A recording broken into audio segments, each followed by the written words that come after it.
할렐루야. 한번 크게 해야 되겠네. 할렐루야. 네, 날씨가 많이 차갑습니다. 차가울 때는 따뜻한 미소가 필요합니다. 옆에 있는 분들 한번 인사하시겠습니다. 새해 복 많이 받으세요. 주님 이름으로 사랑합니다. 새해 복 많이 받으시고 주님의 사랑이 우리에게 풍성하게 충만하게 늘 가득하시기를 축복합니다. 아멘. 오늘은 1월 3일 아직 새해입니다. 새해 우리 존 웨슬레, 요한 웨슬레라고도 부르는데요. 요한 웨슬레의 신년 언약 갱신 기도문을 같이 한번 낭독하는 시간을 가지고자 합니다. 요한 웨슬레는 영국의 유명한 부흥사이기도 하고 신학자이기도 합니다. 또 많은 것들을 나눠준 분이기도 합니다. 우리 찬송가 가사가 먼저 나와 있네요.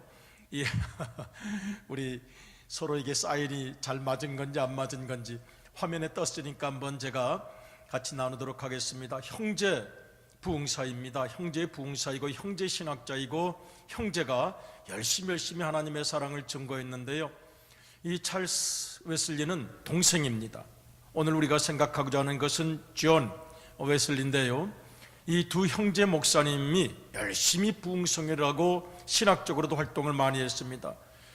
여러분, 이 찰스 웨슬레가 우리 찬송가에 굉장히 많은 찬송을 이렇게 작사를 했습니다. 15장 하나님의 크신 사랑 하늘에서 내리사, 22장이죠. 만유의 주 앞에, 또 23장 만입이 내게 있으면 그 입 다 가지고, 33장 참 놀랍도다 주 크신 이름, 105장 우리 대림절 때 많이 불렀죠. 오랫동안 기다리던 주님 강림하셔서, 126장 전사 찬송하기를, 164장 부활 찬송도 작사했어요. 우리 찬송가 있습니다. 예수 부활했으니 할렐루야. 170장 내 주님은 살아계셔서,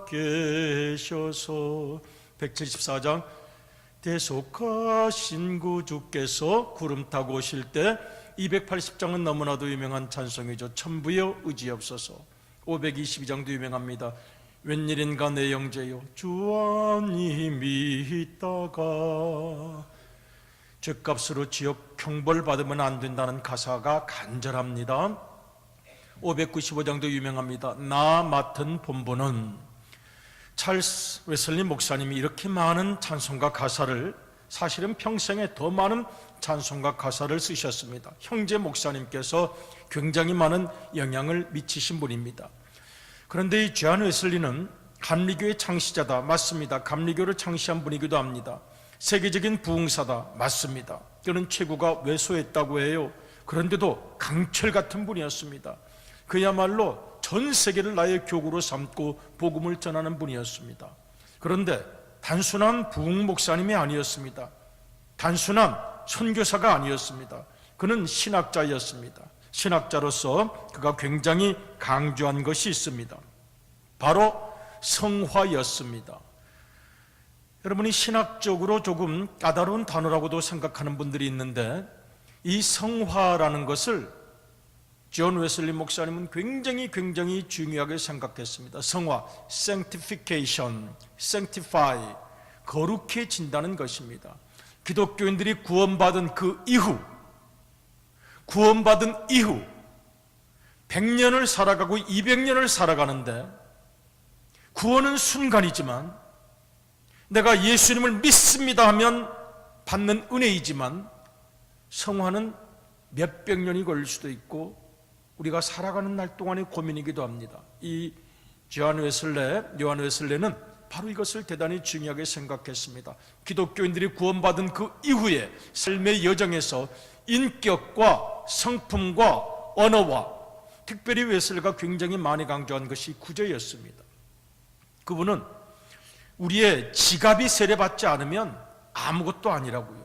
지갑부터 중생하고 지갑부터 거듭나야지, 내 물질을 나누지 못하는 것은 아무것도 아니라고 분명히 강조했습니다. 그래서 존 웨슬리가 굉장히 강조한 것은 성화였습니다. sanctification, 거룩해지는 것이라고 하겠습니다. 그런데 이게 왜 문제가 됩니까? 신학적 논쟁이 벌어지기 시작한 것입니다. 칼빈은 구원을 대단히 중요하게 생각했습니다. 그래서 구원은 전적인 하나님의 은혜이다. 하나님이 만세전에 예정하셔서 사람을 택하시고 예수 그리스도를 알게 하시고 그리하여 구원을 받은 사람은 저절로 성화를 이루게 된다는 거예요. 왜냐하면 그 구원이 진짜라면, 받은 바 은혜가 진짜라면 감격하기 때문에 저절로 내가 변화되어야 되겠다고 생각하게 되고, 언어가 달라지고 가치관이 달라지고 생각하는 게 달라지고 점점 거룩해지게 됩니다. 이것이 칼빈의 이론입니다. 칼빈의 절대 예정론의 이론이기도 합니다. 전적 타락과 전적 구원의 이론입니다. 그런데 웨슬리는 아니라고 말합니다. 구원은, 그렇게 이론적인 구원은 그렇게 될지 모르지만 실제로는 구원은 전적인 하나님의 은혜라는 것은 맞긴 맞는데, 그 다음은 인간이 자기 의지를 가지고 노력하고 애쓰고 자기 자신을 쳐서 복종시키고 깨닫고 변화되며 의지적 결단과 실천 훈련으로 완성되어 가는 거지, 구원을 받았다고 해서 그 다음날부터 갑자기 그 사람이 말도 달라지고 가치관도 달라지고 생각도 달라지지 않습니다. 그래서 웨슬리는 구원도 대단히 중요한 것이지만 그 다음에 성화되는 과정을 굉장히 중요하게 여겼습니다. 그래서 칼빈주의자들과 논쟁이 일어나는 거죠. 칼빈주의자들은 강합니다. 하나님의 은혜로 전적인 죄인들이 구원받았기 때문에 그 은혜를 정말 깨달은 사람은, 아는 사람은 저절로 감격 때문에, 은혜 때문에 변화되지 않고는 견딜 수가 없어서 저절로 성화된다. 웨슬리안들은 말합니다. 아니다. 구원은 그렇게 시작이 되었는지 모르지만 완성은 우리 인간의 자유의지, 고민, 결단, 훈련, 언어훈련, 습관훈련, 태도훈련, 생각훈련, 이런 것들을 통해서 이루어지는 것이다. 그래서 논쟁이 아주 심하게 있었던 시절이 있었습니다. 여러분은 어떻게 생각하십니까? 아무래도 웨슬레 쪽이 좀 가까운 것 같죠? 우리 한국교회에서는 웨슬레안의 정서가 많이 있습니다. 인간이란 구원을 받았다고 하더라도 그 이론적인 구원에 그칠 뿐 정말 삶으로 증명되지 않으면 안 되기 때문에 웨슬레안적 사고가 생각이 많을 것입니다. 저도 사실은 그쪽에 가깝습니다. 그런데 웨슬레가 하나님의 전적 구원의 은혜를 무시한 것이 결코 아닙니다. 그 다음에 결단의 정직성을 물은 것입니다. 당신이 정말 은혜로 받았다는 것, 구원을 얻었다는 것 믿습니까? 믿습니다. 그렇다면 당신의 행동이 왜 그렇습니까? 당신이 구원받았다는 것이 거짓말이던가 아니면 당신이 노력하지 않았다는 것, 그것뿐입니다. 그래서 노력하고 기도하고 성령 충만을 체험하고 인간인지라 넘어지기도 하고 실수하기도 하고 또 실책을 저지르기도 하고 또 여러 가지 허물이 생기기도 하지만 그때마다 다시 주님께 나아가지 않으면 성화가 이루어질 수 없다는 것이 바로 이 웨슬리의 주장이었습니다. 로마서를 보면은 의인교리가 나타납니다. 한문으로 좀 혼동이 되는 때가 많은데요, 흔히 이 복잡한 한문을 이렇게 만들어놨는지 몰라요. 칭의라고 부릅니다. 칭의가 뭐냐 하면 이 하나님의 전적 은혜로 말미암아 칭의, 너는 의로운 사람이다. 아유, 죄송한 말씀, 호칭을 해준다는 거예요. 너는 의롭다. 의인, 의롭다고 인정해 준다. 이제부터. 아니, 제가 뭘 왜 저를 의인이라고 그러십니까? 예수님을 믿는다고 했지 않느냐? 아, 예수님을 믿긴 믿는데요, 저는 별로 의로운 사람이 못 되는데요. 아니야, 예수 그리스도의 피로 말미암아 네가 믿는다고 고백했으니 이제부터 너는 의로운 사람이다. 이것이 로마서의 놀라운 칭의의 교리입니다. 의롭다고 호칭해 주신다는 거예요. 본인이 아니라고 해도 가만히 있어, 너는 의로운 사람이야, 선언하신다는 거예요. 의롭다고 인정해 주신다는 것입니다. 웨슬리는 여기에 대해서 한문으로 굳이 표현하자면 의롭다고 인정받은 사람은 의로운 사람이 되십시오. 의로운 인간이 되십시오. 의롭다고 당신이 인정을 받았다면 아무것도 한 게 없는데 오직 믿음만을 가지고 구원을 받았다고 한다면 의인 받은 사람답게, 의롭다 인정받은 사람답게 의로운 사람이 먼저 되십시오. 웨슬리가 계속 강조한 것이었습니다.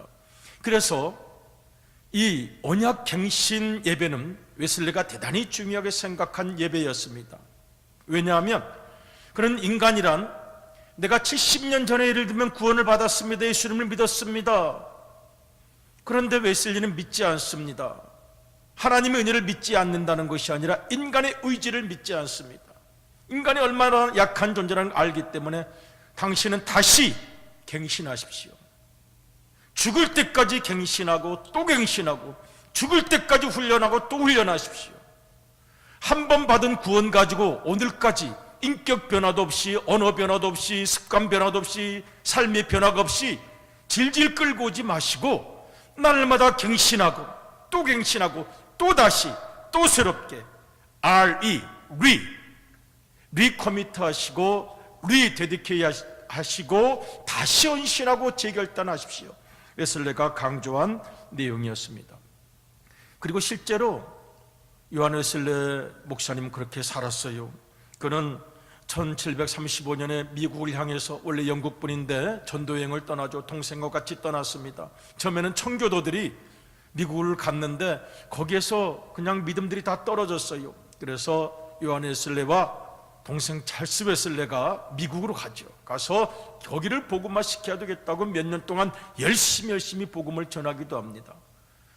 여러분, 한 번 예수님을 믿으면 끝까지 그 은혜가 계속되는 것입니까? 돌아오는 뱃속에서 모라비안 교도라는 성령 체험을 뜨겁게 하는 사람들을 만나게 됩니다. 그러면서 그들에게 영향을 받아요.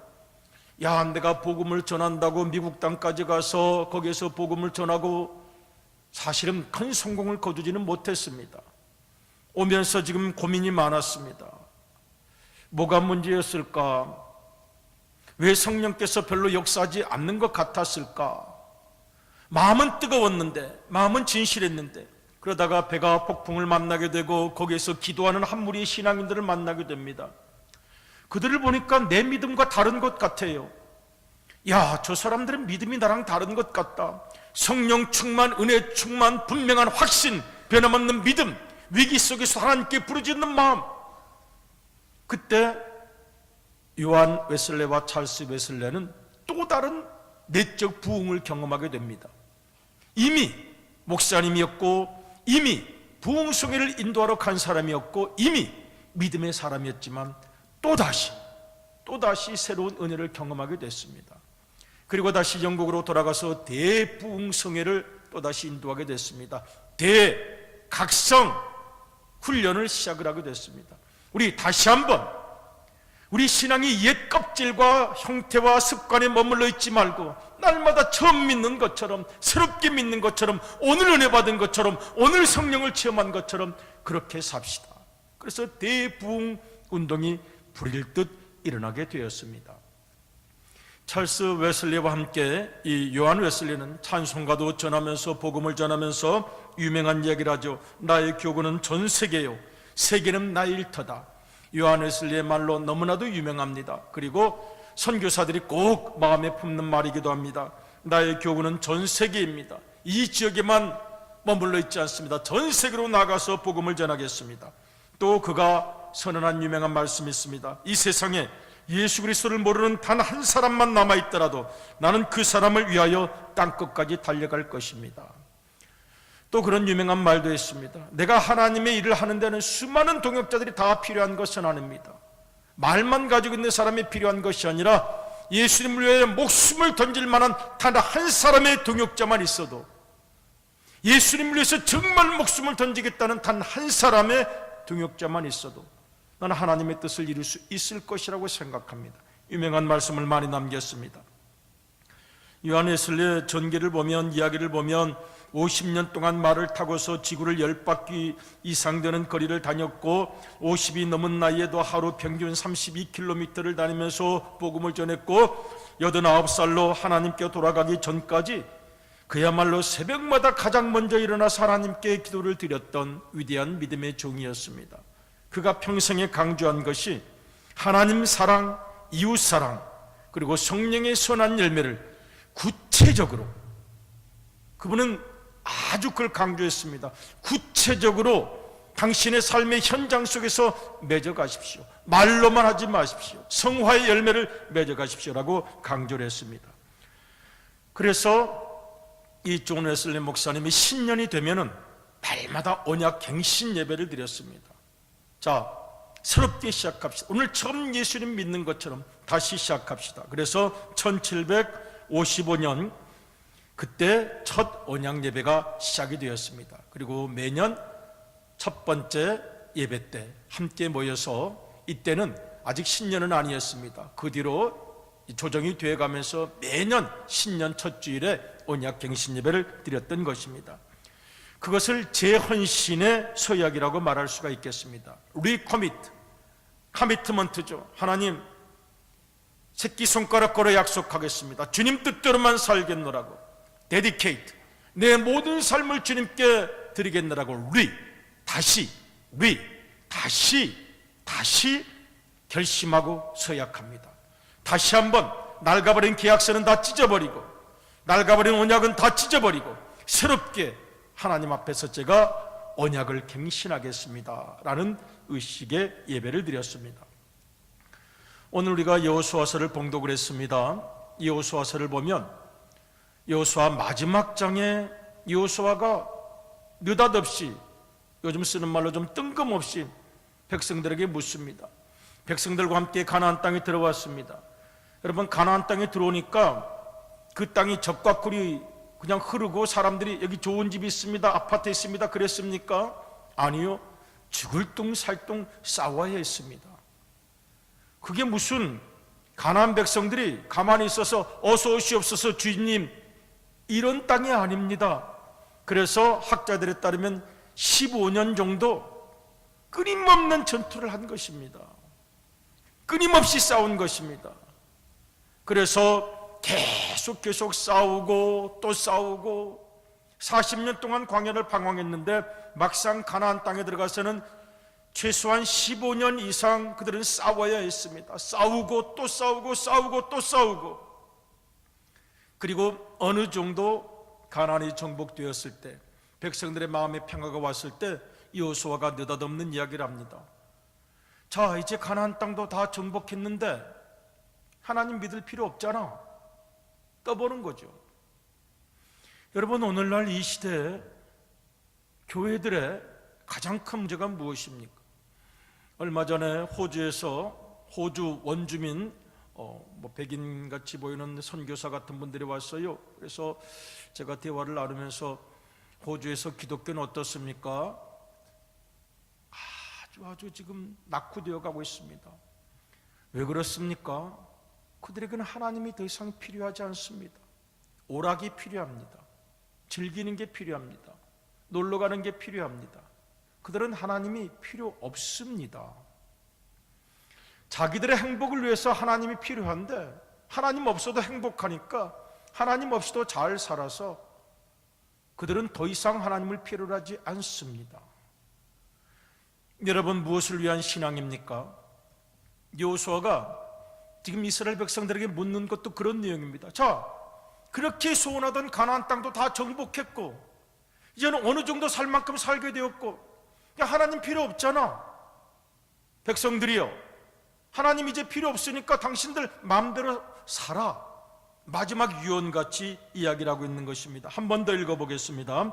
여호수아 24장 15절입니다 시작. 만일 여호와를 섬기는 것이 너희에게 좋지 않게 보이거든 너희 조상들이 강 저쪽에서 섬기던 신들이든지 또한 너희가 거주하는 땅에 있는 아모리 족속의 신들이든지 너희가 섬길 자를 오늘 택하라. 오직 나와 내 집은 여호와를 섬기겠노라 하니. 그러니까 여호수아가 말합니다. 너희들 그때는 힘들어서 여호와여 구원하시옵소서, 주님 도와주시옵소서 기도하더니 지금은 잘 먹고 잘 살고 이제는 너희의 신이 무엇인지를 확인해 볼 때가 되었다. 저 강 건너 저편, 홍해 건너 저편 애굽 땅에서 섬기던 신을 섬기든가 아니면 이 가나안 땅 아모리 원주민들이 섬기던 그런 신, 풍요의 신, 재물의 신, 쾌락의 신, 이런 신을 섬기던가 한번 여기서 결단을 내리기 바란다. 지금 여호수아가 백성들을 시험하는 질문을 주고 있는 것입니다. 감사하게도 백성들이 뭐라고 대답합니까? 우리 16절 다시 한번 읽겠습니다. 시작. 백성이 대답하여 이르되 우리가 결단코 여호와를 버리고 다른 신들을 섬기기를 하지 아니하오리니. 역시 선민이에요. 선민, 택한 백성입니다. 선택된 백성입니다. 그리고 우리 한국 백성들도 선택된 백성들입니다. 할렐루야. 왜냐하면 조선이라는 단어를 영어로 하면 초순이 되는데 초순, 선택되었다는 뜻이잖아요. 그러니까 우리도 선택된 민족이에요. 옛날에 선교사들이 우리나라에 들어와서 조선 그런 영어 발음으로 초순은 선택되었다, 뽑혔다, 이런 의미 아닙니까? 우리도 초선 민족이기 때문에 선택된 백성입니다. 선택된 백성은 다시 한번 결단을 주님 앞에 바쳐야 할 이유가 있습니다. 이 시대에 정말 하나님이 필요합니까? 아니, 하나님은 우리에게 누구십니까? 예수 그리스도는 우리에게 과연 누구이십니까? 내 행복을 위해서, 내 쾌락을 위해서, 내 명예를 위해서, 즐거움을 위해서 교회를 다녔던 것입니까? 예수님을 믿었던 것입니까? 그 하나님이 필요했던 것입니까? 영빨이 어디가 센지 여기저기 찾아가 보시렵니까? 무당집도 가보고 절도 가보고 교회도 가보고 내가 잘 먹고 잘 사는데 필요한 신이 어디 있는지 찾으시렵니까? 아니죠. 우리가 예수 그리스도를 통해서 하나님의 은혜 가운데 거했다는 것은 내 생명과 목숨과 모든 진실을 담은 신앙 고백이었던 것입니다. 그런데 아쉽게도 그것이 세월이 가면서 때 묻어가고 변질되어 가고 성화되어는 가정에 자꾸 넘어지고 조금 성화되어 가는 것 같은데 다시 내 속에 있었던 어둠이 치밀어 올라오고 언어가 좀 달라진 것 같았는데 다시 옛 습관이 다가오고, 여러분, 옛 습관은 결코 사라지지 않습니다. 우리 속에 어딘가 도살해 있습니다.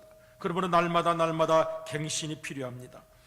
여호수아 24장 24절과 25절을 읽어보겠습니다. 그래서 갱신을 다시 시작합니다. 같이 읽겠습니다. 시작. 백성이 여호수아에게 말하되 우리 하나님 여호와를 우리가 섬기고 그의 목소리를 우리가 청종하리다 하는지라. 그 다음 절. 그날에 여호수아가 세겜에서 백성과 더불어 언약을 맺고 그들을 위하여 율례와 법도를 제정하였더라. 아멘. 이미 하나님께서 율례와 법도를 다 주셨어요. 그런데 다시 오늘 처음 예수님을 믿는 것처럼, 오늘 처음 하나님의 은혜를 경험한 것처럼 다시 율례와 법도를 제정한 것입니다.